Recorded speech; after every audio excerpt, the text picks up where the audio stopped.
नमस्कार दोस्तों, education psychology के इस सेशन में हम एडवर्ड ली थॉर्नडाइक को पढ़ेंगे। एडवर्ड ली थॉर्नडाइक जिन्होंने कि लर्निंग के 8 प्रिंसिपल्स दिए थे, 3 मुख्य प्रिंसिपल और 5 गौण यानी कि सेकेंडरी प्रिंसिपल। तो चलिए शुरुआत करते हैं थॉर्नडाइक की। थॉर्नडाइक जिनका कार्यकाल 1874 से लेकर के 1949 तक था, यानी कि 19वीं और 20वीं शताब्दी में इनका मुख्य रूप से काम रहा, जो काम था मॉडर्न लर्निंग थियरीज पे। और ये काम इतना महत्वपूर्ण था कि ऐसा कहा जाता है कि मॉडर्न लर्निंग थियरीज की फाउंडेशन एडवर्ड ली थॉर्नडाइक ने रखी थी। इसीलिए टॉलमैन ने तो यहाँ तक भी कहा है कि आप लर्निंग को केवल 2 ही तरीके से पढ़ सकते हैं, या तो आप थॉर्नडाइक को सपोर्ट कर सकते हैं या फिर आप थॉर्नडाइक को रिफ्यूट कर सकते हैं। तो या तो आप इनकी आलोचना करके या इन्हें सपोर्ट करके आप ऐसे ही पढ़ सकते हैं। इन्होंने जिस पोजीशन की बात की, जिन्होंने जिस स्पेसिफिकेशन की बात की, उसमें लॉज ऑफ लर्निंग दिए जो कि एम्पिरिकली टेस्टेड थे, यानी कि जो कि अनुभवों पर आधारित थे, जिन्हें कि टेस्ट किया जा सकता था। इसलिए इनका साइंटिफिक अध्ययन था। तो साइंटिफिक तरीके से लर्निंग थियरीज को पढ़ने की शुरुआत थॉर्नडाइक द्वारा की गई थी। इसमें इन्होंने सबसे पहले अपने अध्ययन के लिए जेबी लेमार्क का कार्य लिया था। जेबी लेमार्क की वो थीसिस जो कि इनहेरिटेबिलिटी ऑफ अक्वायर्ड एबिलिटीज़ की बात करती है। इनहेरिटेबिलिटी ऑफ अक्वायर्ड एबिलिटीज़ यानी कि प्राप्त की गई वो क्षमताएं जिनकी इनहेरिटेबिलिटी होती है, उस पर इन्होंने कार्य किया था। 1897 में जब ये न्यूयॉर्क पहुँचे तो उस वक्त ये कुछ चिकन्स पे काम कर रहे थे, उनको ब्रीड करने की कोशिश कर रहे थे और ये देख रहे थे कि क्या किसी एक चिकन से आने वाले जो उसकी जो जनरेशन्स है उसमें वो योग्यताएं ट्रांसफ़र होती हैं। तो सारा काम इनका जेबी लेमार्क, जो लेमार्क का आपने सिद्धांत पढ़ा है साइंस में फेमस, उसको प्रूव करने का था कि वो सही है या गलत है। जहाँ तक इनके प्रायर लाइफ की बात करें तो न्यूयॉर्क से पहले ये विलियम्सबर्ग मैसाचुसेट्स यूएसए में थे, जहाँ पे इनका जन्म हुआ था। और फिर उन्होंने हार्वर्ड में एक कोर्स लिया जो कि जेम्स कैटल ने दिया था। तो and the two became good friends. His doctoral thesis an experimental investigation of learning in animals, यानी कि एक एक्सपेरिमेंटल तरीके से एनिमल्स में लर्निंग को जांचने का एक तरीका, एक शोध इन्होंने कार्य किया था, जिसको कैटल ने सुपरवाइज्ड किया। And the foundation document of modern comparative psychology. और इन्होंने ये जो रिसर्च की, इस रिसर्च का जो आउटकम आया उसे एक फाउंडेशनल डॉक्यूमेंट कहा जाता है, जो कि आपको कंपैरेटिव साइकोलॉजी में मदद करता है। कंपैरेटिव साइकोलॉजी में कैसे मदद करता है कि ये देखना कि अलग अलग स्पीसीज के अंदर जो बिहेवियरल डिफरेंसेस हैं उसका बेस क्या है। तो थॉर्नडाइक का काम का बेस यहाँ से था। तो इसके बाद आप जानते ही हैं कि थॉर्नडाइक ने किया क्या था। थॉर्नडाइक जिस वक्त स्टूडेंट थे तो उस वक्त में उनके पास बहुत पैसे तो होते नहीं थे। कैटल ने उन्हें अपने ही घर की बेसमेंट में अपना एक्सपेरिमेंट करने की छूट दे दी थी न्यूयॉर्क में। तो थॉर्नडाइक जाते और जो फल वाले लोग होते थे उनसे कुछ लकड़ियां लेकर के आ जाते। उन्हीं लकड़ियों से उन्होंने टूटा फूटा सा बॉक्स बनाया, जिसके अंदर उन्होंने अपनी जिन बिल्लियों को लेकर के चलते थे उन बिल्लियों को बंद कर दिया। वहां पे एक इंस्ट्रूमेंटल कंडीशनिंग के थ्रू उन्होंने ये बताने की, जाहिर करने की कोशिश की कि जो बिल्लियां हैं उनके अंदर बिहेवियर मॉडिफिकेशन स्टिमुलस के थ्रू होता है। किसके थ्रू होता है?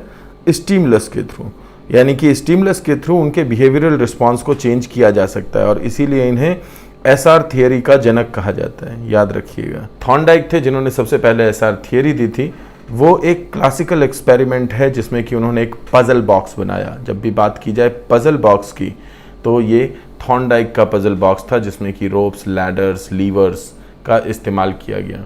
और एक ऐसा लीवर क्रिएट किया गया जिसमें कि बिल्ली अपने पाँव से दबाती है तो उस बॉक्स का, पजल बॉक्स का गेट खुल जाता और उस बॉक्स के बाहर सड़ी हुई मछलियां रख दी गई थी, जो कि बिल्ली सूंघती और उनकी तरफ आगे बढ़ती, क्योंकि बिल्ली भूखी थी इसलिए उन्हें वो मछलियां चाहिए थी। तो अगर वो सही लीवर को सही तरीके से दबा देती तो वो बाहर आ सकती थी। तो यही बिहेवियरल रिस्पॉन्स चाहिए था थॉर्नडाइक को बिल्लियों से, और इसके लिए उन्होंने स्टिमुलस के रूप में यूज़ की वो मछलियां। लेकिन क्योंकि उन्होंने यहाँ पे लीवर का इस्तेमाल किया, इसलिए एक इंस्ट्रूमेंट का इस्तेमाल किया, that's why it is called instrumental conditioning. तो जो उनकी कंडीशनिंग थी वो थी जो कि स्किनर जैसी है, जबकि उन्होंने जो थियरी थी वो थी जो कि पैवलो जैसी है। तो पैवलो और स्किनर दोनों का ही काम थॉर्नडाइक के काम से हो करके आता है। तो इसको ध्यान रखिएगा, क्योंकि बार बार बिल्ली ने गलतियां की और उसके बाद उसने सही तरीका निकाला, इसलिए इसको ट्रायल एंड एरर थियरी भी कहते हैं। This is called trial and error theory. और ट्रायल एंड एरर थियरी होने के कारण ही इसे बिहेवियरल रिस्पॉन्स थियरी भी कहते हैं। तो behavioural response through the stimulus. इसी थियरी पे, इसी एक्सपेरिमेंट पे काम करते हुए थॉर्नडाइक ने 3 प्राथमिक और 5 गौण सिद्धांत दिए। जब ये थॉर्नडाइक जब इस विषय पर काम कर रहे थे तो उनका मुख्य काम रहा वर्टहाइमर और दूसरे जेस्टाल्टिस्ट के थियरी के अगेंस्ट जाना, उनको गलत प्रूव करना, जो कि वर्टहाइमर और दूसरे जेस्टाल्टिस्ट ने प्रूव किया था कि प्रॉब्लम सॉल्विंग की जो गतिविधि है वो एनिमल्स में भी होती है और उनको किसी समस्या में अचानक से एक आइडिया आता है, जिस आइडिया के द्वारा वो अपनी समस्याओं का समाधान कर सकते हैं। जबकि थॉर्नडाइक का मानना था कि उन्हें ऐसा कोई आइडिया नहीं आता, बल्कि वो लगातार एक के बाद दूसरे तरीके का इस्तेमाल करते हैं और वो जो कोशिशें करते हैं यानी ट्रायल करते हैं, उनसे गुजरते हुए उन्हें बहुत सारी गलतियां होती हैं और इस तरीके से वो अपने रिजल्ट की तरफ पहुंचते हैं। And this is called trial and error method, जिसमें कि रैंडम ट्रायल होते हैं। और इसी रैंडम ट्रायल के अगेंस्ट थे वर्टहाइमर और दूसरे गेस्टाल्टिस्ट। लेकिन इतना महत्वपूर्ण काम था थॉर्नडाइक का कि उन्होंने इस बात को प्रूव कर दिया कि ये सिलेक्शन और कनेक्शन, जो कि पहले तक उनके लिए ट्रायल एंड एरर होता था, उसको उन्होंने अपने ही कार्यों में शोध करके सिलेक्शन और कनेक्शन बना दिया। और उन्होंने कहा यही सिलेक्शन और कनेक्शन होता है जो कि लर्निंग का बेस होता है। इस तरीके से गेस्टाल्टिस्ट को, साइको एनालिस्ट को बहुत बड़ा धक्का पहुंचा थॉर्नडाइक के काम के बाद। और उसके बाद में लर्निंग के प्रिंसिपल में थॉर्नडाइक एक मूल नाम हो गए और बाद में फिर एजुकेशन साइकोलॉजी के जनक भी जाने लगे, क्योंकि एजुकेशन का सारा लेना देना लर्निंग से था। अब यहाँ पे देखते हैं primitive neurological theory of connection, क्योंकि थॉर्नडाइक को एक अन्य थियरी के लिए जाना जाता है जिसे बोलते हैं connectionism. He always believed that S और आर के बीच में, यानी स्टिमुलस और रिस्पॉन्स के बीच में हमेशा एक कनेक्शन क्रिएट हो जाता है और ये जो कनेक्शन होता है यही लर्निंग के रूप में होता है, जिसे कि वॉटसन ने बाद में एसोसिएशनिज्म की भी बात की। तो कनेक्शनिज्म या एसोसिएशनिज्म एक ही चीज है। तो Thorndike developed connectionist theory of learning which crudely states about unlearning, forgetting and learning. तो लर्निंग, अनलर्निंग एंड रीलर्निंग, ये जो प्रोसेस है इसमें कनेक्शनिज्म का सबसे महत्वपूर्ण रोल होता है, जो कि थॉर्नडाइक द्वारा सजेस्ट किया गया। क्योंकि दोस्तों, हम अगर अपनी क्लास के किसी भी एग्जाम्पल की बात करें या अपनी लाइफ की बात करें, तो हम जब भी कुछ सीख रहे होते हैं तो हम उससे संबंधित कोई दूसरी जो प्रायर जो लर्निंग है उसको हमें भुलाना भी होता है। तो जब हम एक लर्निंग को भुलाते हैं तब हम दूसरी लर्निंग को प्राप्त करते हैं, सीखते हैं। और कभी कभी ऐसा होता है कि जो पहले वाली लर्निंग होती है वो भी जरूरी होती है, लेकिन नई लर्निंग को हम अपना लेते हैं, दैट इज कॉल्ड रीलर्निंग। तो अनलर्निंग, लर्निंग एंड रीलर्निंग, ये जो चक्र है ये लगातार चीजों के साथ चलता रहता है, जिसमें कि स्टिमुलस और रिस्पॉन्स अपनी अपनी गति में काम करते रहते हैं। And this is called connectionist theory of learning. अब इसका जो थियोरेटिकल पोजीशन था उसमें कॉम्बिनेशन ऑफ एसोसिएशनिज्म और फंक्शनलिज्म, यानी इन्होंने केवल फंक्शनलिज्म को नहीं अपनाया बल्कि इन्होंने फंक्शनलिज्म और कनेक्शनिज्म दोनों को एक साथ अपनाया। तो कनेक्शनिज्म को इन्होंने एसोसिएशनिज्म से कंबाइन किया और फंक्शनलिज्म को उसमें जोड़ करके समझाया। इसको अगर आप साधारण रूप में समझे, ये तो खैर एक टेक्निकल भाषा हो गई, लेकिन आप अगर इसको साधारण तरीके से समझे तो आप समझ सकते हैं कि ये क्रियावाद में विश्वास करते थे, संरचनावाद में नहीं। क्या चीज कैसी है उससे ज्यादा मैटर करता है कि वो क्या करती है, तो कर सकने की क्षमता। और इसी से सारा सिद्धांत जुड़ा हुआ है, जिसमें कि इन्होंने 3 बेसिक प्रिंसिपल्स दिए और वो 3 बेसिक प्रिंसिपल्स थे, law of exercise, law of effect और लॉ ऑफ रेडिनेस, जो कि आपने पढ़े ही होंगे। ये 3 सेपरेट वेरिएबल्स पे आधारित है, जिसे कहते हैं कॉन्टिग्यूटी, फ्रीक्वेंसी एंड रिसेंसी। अब कॉन्टिग्यूटी क्या है? 2 चीजें जब एक दूसरे से जुड़ी हुई हो तो वहां पे आप सीखते हैं। तो जब एक स्टिमुलस होगा तो उससे जुड़ा हुआ एक रिस्पॉन्स होगा। ये जो इफेक्ट का सिद्धांत है वो इसी से जुड़ा हुआ है। दूसरा है फ्रीक्वेंसी, बार बार अगर की जाए, जिससे जुड़ा हुआ है रिसेंसी का लॉ। तो ये जो वेरिएबल था फ्रीक्वेंसी का, ये एक्सरसाइज में आता है कि आप अभ्यास जब करते हैं, किसी चीज को बार बार करते हैं, रिपीटेशन करते हैं, तो वो चीज आप सीख ही जाते हैं। और तीसरा है रेडिनेस का, रेडिनेस यानी रिसेंसी।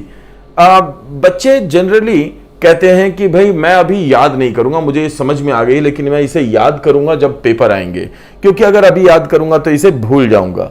इस पे एक सिद्धांत लागू होता है, रिसेंसी का सिद्धांत, कि जो हमने सबसे निकट भूत में देखा है या निकट हिस्ट्री, सबसे रिसेंटली हमने चीजें देखी हैं वो हमें ज्यादा याद रहती हैं, और जो लंबी हो गई, जिन्हें जो घटनाएं बहुत पहले घटी थी, वो हम भूल जाते हैं। तो इस आधार पे ये जो 3 वेरिएबल थे, कॉन्टिग्यूटी, फ्रीक्वेंसी और रिसेंसी, इन्हीं से आए हैं law of exercise, law of effect और लॉ ऑफ रेडिनेस, जिन्हें आप याद रखें। ये थॉर्नडाइक के बेसिक 3 प्रिंसिपल्स हैं, जो कि आपको हमारी पुस्तक में पेज नंबर 60 के आसपास देखने को मिल जाएंगे। पूरी थियरी उसके अंदर दी हुई है। उसके बाद इन्होंने 5 और अन्य एंसिलरीज दी। एंसिलरीज क्या होती हैं? इनके मुख्य नियमों को सपोर्ट करने वाले गौण नियम।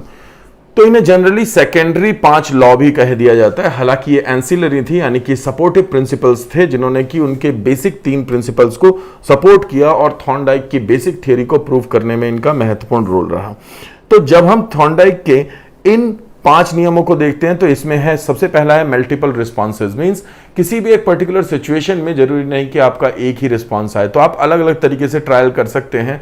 Every person can try on its own, और वो एक अलग तरीके से उसका सॉल्यूशन ढूंढ सकते हैं। इसीलिए किसी भी एक पर्टिकुलर सिचुएशन में भी हर एक व्यक्ति की लर्निंग अलग अलग हो सकती है। सेकंड है सेट और एटीट्यूड। हम जिस तरीके से अपने लाइफस्टाइल को जीते हैं, उस तरीके से हमारे अंदर कुछ एटीट्यूड्स का और सेट का विकास हो जाता है, जिससे कि हमारी प्रीडिस्पोजिशन बन जाती है, यानी पहले से ही हमारी प्रेरणाएं निश्चित होती हैं, हमारा माइंडसेट डिफरेंट होता है।